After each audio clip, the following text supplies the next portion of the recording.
UFC 역사상 최고의 타격가, 다시 말해 싸움 천재라고 평가받는 이스라엘 아데사냐와 그에게 패배를 3번이나 안겨준 천적 알렉스 페레이라의 4번째 경기가 바로 이번 주 일요일이죠. 오는 4월 9일에 열리게 되었습니다. 야, 진짜 이스라엘 아데사냐는 그때 당시 기준으로 승률 100%의 KO 머신이었던 파울로 코스타를 바보로 만들어버린다거나 미들급 챔피언인 로버트 휘테커를 2번이나 또 압도적으로 꺾은 만큼 진짜 그의 타격 센스나 이 격투 실력은 넘사벽이라고 평가를 많이 받았는데요. 그런 아데사냐가 킥복싱 그리고 MMA에서 KO 패배를 딱 한 번씩 기록을 했습니다. 근데 놀랍게도 이 2번의 KO 패배를 그에게 안겨준 선수가 동일 인물, 다시 말해 똑같은 선수입니다.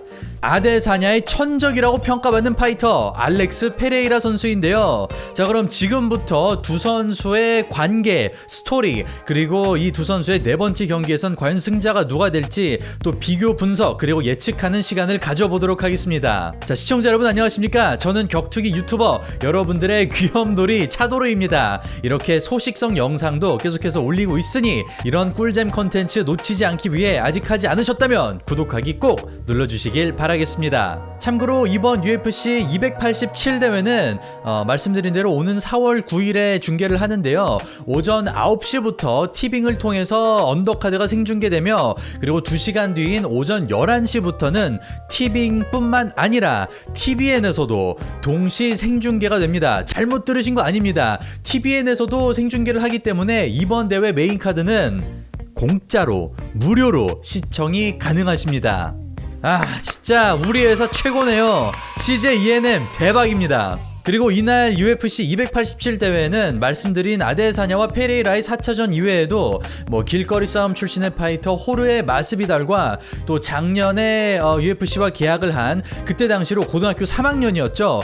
UFC 역사상 최연소 파이터, 또 승률 100%를 자랑하고 있는 천재 파이터 라울 로자스 주니어의 경기도 또 열리는 등 정말 볼거리가 많은 대회거든요. 오랜만에 라인업이 좀 많이 미쳤습니다. 그만큼 잊지 말고 본방사수 꼭 부탁드리겠습니다. 자, 그렇다면 본격적으로 오늘 컨텐츠 시작하겠습니다. 말씀드린 대로 페레이라 선수는 원래 킥복서인데 아데사냐를 잡기 위해 킥복싱을 그만두고 또 UFC와 계약을 하게 되죠. 자신이 이미 킥복싱에서 2번이나 꺾었는데 그리고 또 그에게 KO를 안겨줬는데 MMA로 전향을 하면 그의 타이틀을 빼앗아 오고 또 그의 인기와 명예를 한 번에 자기의 것으로 만들 수 있는 기회가 있다고 계산을 한 것입니다. 그렇게 페레이라는 2021년에 UFC에 입성하고 3연승을 거두고 바로 타이틀 도전권을 따내죠. 사실 3연승을 거둔다고 타이틀전을 하는 선수는 거의 없다시피 한데 UFC 측에서도 페레이라의 실력을 인정했고 또 두 선수의 스토리가 너무 좋다 보니까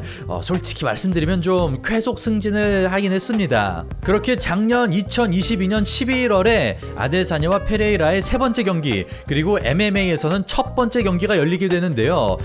놀랍게도 아데사냐가 MMA에서 처음으로 KO 패배를 당하고 맙니다. 그리고 말씀드린 대로 이 두 선수가 이번 주말에 바로 2번째 MMA 경기를 치르게 되는 거죠. 데이터만 보면 사실 상대 전적이 3대 0이기 때문에 굳이 이 두 선수가 4번 싸울 이유가 있나. 3번이나 같은 사람을 꺾었으면 페레이라가 한 수 위인 게 좀 기정사실이 아닌가, 많이들 이렇게 생각을 하실 수 있는데요. 근데 사실 경기 내용을 보면 그렇지가 않습니다. 바로 3경기 모두 이스라엘 아데사냐가 이기고 있었기 때문입니다. 그리고 MMA 기준으로 아데사냐에게 패배를 안겨준 것은 한 체급 위의 챔피언에 도전했을 때 얀 블라우비치 선수에게 패배한 것 말고는 알렉스 페레이라가 유일하기 때문이죠. 심지어 아데사냐는 좀 적수가 없다고 평가를 받을 정도로 미들급을 완전히 평정하고 도전자들을 싸그리 압도적인 모습으로 정리한 그런 좀 대단한, 말 그대로 타격의 신, 격투 천재라고 평가를 받고 있었기 때문입니다. 그래서 짧고 굵게 페레이라와 아데사냐 1차전부터 좀 설명을 드리자면, 이 경기는 지난 2016년에 킥복싱으로 펼쳐졌고요. 물론 아데사냐가 결과적으로 판정 패배를 당하긴 했지만 많은 격투기 전문가들이나 팬들은 사실상 이 경기는 아데사냐가 이긴 게 아니냐 싶을 정도로 좀 판정이 잘못됐다는 의견이 꽤 지배적이었습니다. 하지만 이런 상황에 또 데이나 화이트 대표의 명언이 있죠. 판정이 마음에 들지 않으면 판정까지 가게 경기를 운영하지 말아라. KO로 이기면 되지 않냐. 물론 말이 쉽긴 합니다. 아무튼 두 선수의 경기가 그렇게 박빙의 승부로 펼쳐졌고 또 많이들 아데사냐가 이겼다고 평가를 했기 때문에 1년 만에 바로 킥복싱에서 두 사람의 2차전이 열리는데요. 1차전은 좀 비등했다는 평가를 받았다면 2차전은 조금 더 아데사냐가 확실히 우세해 보였습니다. 숫싸움이나 거리싸움에서도 아데사냐가 우위를 점했고 그를 바탕으로 정확도나 타이밍이 더 높아 정타를 아데사냐가 페레이라에게 훨씬 더 많이 명중을 시켜서 3라운드에 돌입했을 때까지만 해도 이번에는 아데사냐가 무난하게 판정승 가져가겠구나 싶었죠. 하지만 경기가 끝나기 직전에 페레이라의 왼손 훅이 제대로 명중하면서 아데사냐가 커리어 사상 최초로 KO를 당하고 맙니다. 그리고 이때 당시 아데사냐는 MMA랑 킥복싱을 병행하고 있었는데요. 물론 킥복싱에 조금 더 집중하고 있긴 했지만 최초의 KO 패배에 대한 충격인지 아니면 둘이 좀 병행을 하면서 MMA가 본인에 좀 더 맞다고 생각을 했는지 뭐 그거는 본인만 알겠지만 어쨌든 이 경기가 아데사냐의 마지막 킥복싱 경기이고요. 그는 완전히 MMA로 전향을 하고 그리고 곧 MMA에서 10승 0패 승률 100%를 기록하면서 호주 MMA 챔피언으로 등극을 하게 되고 그리고 바로 UFC와 또 전속 계약을 맺게 됩니다. 그리고 뭐 이유는 여러분들도 다 잘 알고 계시죠. 아데사냐는 미들급에 적수가 없다는 평가를 받을 정도로 압도적으로 미들급을 완전히 정리해버리고 또 챔피언으로 등극을 하고 얼마나 적수가 없다고 평가를 받으면 한 체급 위인 라이트 헤비급 챔피언 얀 블라우비치 선수랑 붙게 되는데 이때 그는 MMA 커리어 사상 최초로 또 패배를 하게 되죠. 물론 패배한 거는 맞지만 그래도 자신의 체급에서는 적수가 없기 때문에 아데사냐는 그래도 타격의 신이다. 그래도 이 선수는 역대급의 파이터이다 라는 그 호칭, 그 천재라는 수식어를 잃지는 않았습니다. 그러니까 뭐 패배는 하기는 했지만 뭐 명성이 금이 간 건 아니죠, 쉽게 얘기해서. 그리고 첫 패배 이후 아데사냐는 다시 연승 행진을 거두면서 그때 1패는 체급 차이 때문이다. 미들급에선 아무도 나랑 대적할 수가 없다. 이런 부분을 좀 스스로 증명을 하기도 했죠. 그런데 아데사냐에겐 그렇게 평화로운 나날들이 이루어질 줄 알았지만 결국엔 2022년 11월 말씀드린 대로 두 선수의 3차전 그리고 UFC에서의 첫 번째 경기가 펼쳐지게 됩니다. 그리고 사실 페레이라는 개최 때 몸무게를 쫙 뺐다가 24시간 후인 경기 당일까지 말도 안 되게 몸무게를 다시 찌우는, 다시 말해 리게인을 정말 잘하는 선수로 알려져 있는데요. 두 선수의 UFC 첫 경기가 열렸던 UFC 280일 대회에서도 하루 사이에 11kg 정도나 증량을 하는데 성공했다고 스스로 인정을 하기까지 했습니다. 그리고 지금 화면을 보시면 아시겠지만 아데사냐 본인도 미들급에서 절대로 작은 사이즈가 아닌데 페레이라는 과장이 아니라 실제로 한 두 체급 정도 더 나가는 상태로 이 경기를 치른 것이죠. 그리고 실제로 경기 내용도 체급 차이가 나는 선수끼리 붙은 것처럼 또 진행이 되었죠. 보통은 아데사냐가 압박을 하면서 수싸움을 해주면서 상대방의 공격을 이끌어냈다가 카운터를